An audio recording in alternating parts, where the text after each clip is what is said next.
এটা হচ্ছে মাত্র 50 টাকা বিরিয়ানি, চিকেন বিরিয়ানি 50 রুপিস। আর সাথে কি কি আছে? চিকেন চাপ হবে, চিকেন চাপটা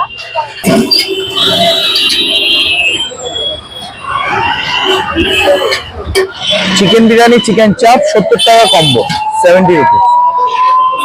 এটা হলো চিলি চিকেন, চিলি চিকেন আর mix fried rice, egg chicken fried rice দিয়ে 60 টাকা করে।